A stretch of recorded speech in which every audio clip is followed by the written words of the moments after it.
Сотко берген себебим бул Рыскелди Момбеков пленарный чогулушунда жана интернет булаттарына көп кара пиар маалымат мен жөнүндө берген. Мага 8 кылмыш иш козголгон деп, анан башка булактарына 9 кылмыш иш козголгон. Өзү башында назначение болуп атканда 5 кылмыш иш козголгон. Ал өзү деле билбей калдык кайсы жерде канча иш болуп калды. Ошондуктан бул кара пиар болгондуктан мен өзүм граждандык укугум бар, ар намысын коргоонго, ошондуктан мен сотко бердим. Бул жерде эч кандай жок. Биздин жарандардын укуктарыбыз боюнча, граждандык укуктарыбыз боюнча бериш керек.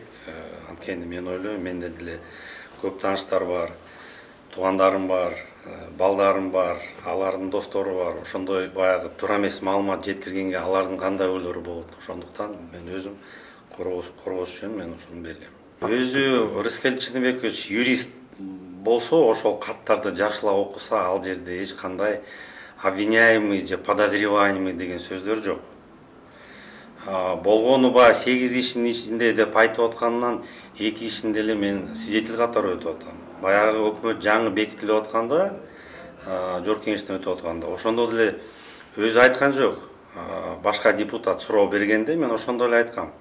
Азыр тергөө жүрүп атат 2 иш боюнча. Эгер ошол жерден кандай мен туура эмес жумуш ошого чейин жасасам, мен жоопкерчиликке тартканга даярмын деп ошондо эле айткам. Ошондо эле азыр деле айтам. Бирок ошол 2 иш боюнча деле эч кандай түзмө иштеши жок ал жерде. Бир иши бул санарип теле берүүгө долбоор болгондо, ошондо мен РПО РМТРди жетектегем. Ошондо подрядный компанияга жалпы жумуш Кыргызстан боюнча, жалпы долбоор боюнча 50 миллион доллар эле төлөнгөн.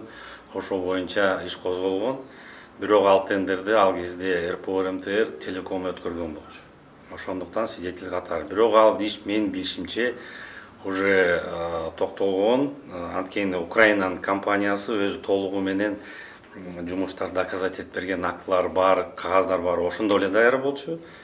Ошондо эле өздөрүнүн каты менен кайрылып, ошонун баарын азыркы убакта токтолгон. Адан бери козголгондон бери 1 жыл өттү уже. Эгер бирдеме кылмыш иш болсо, 10 айга же 1 жылга жеткирбейт эле да.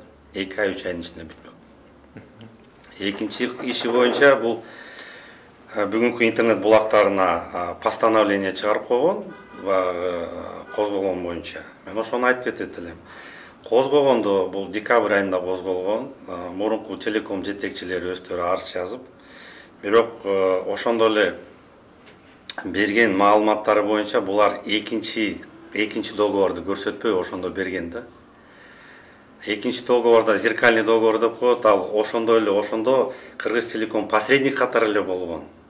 Балыкчы нарында ошонун ортосунда булалуу оптикалык кабель боюнча куруу жумуштар өткөрүп аткан болчу Альфа Телеком. Ошол жерде посредник катары бир да тыйын коротпой жумуштар, мен уже кеткенден кийин жумуштар бүткөн. Жумуштар бүткөндөн кийин собственностька, ошо телекомдун эмесине, балансына 2 жыла ошол кабелдин ичиндеги бекер берилген.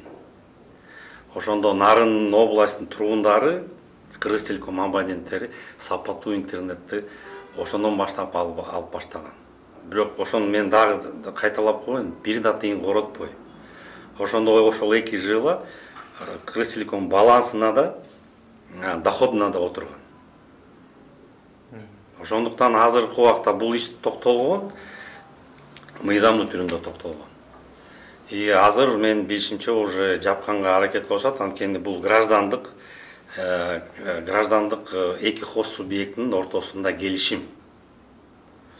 2 хос субъект келишимге келген болчу. Бири-бирине арыз жазган жок.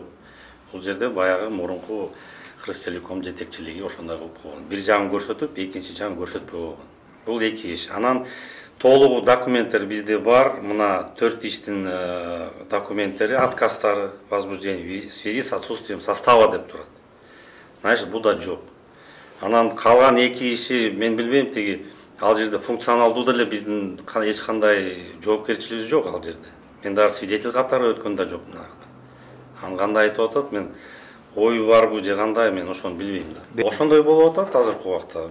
О компаниясы боюнча, чистота боюнча ал жерде айтып атат, биз ооба биздин госкомитеттин астында, мамлекеттик комитет астында биздин мамлекеттик байланыш агентствосы бар. Бирок ал жерде чечими коллегиально чечилет. Госкомиссия по радиочастотам деген бар, ал жерде көп мүчөсү бар, мүчөлөрдүн ичинде укуктук комитеттин мүчөлөрү бар, генштабтын адистери бар ошол жерде отурат. Бул демек бул жалгыз эле чечим эмес, могу госагентство связинин бул коллегиальный решение. Ал жерде иш козголгон, тергөө жүрүп атат.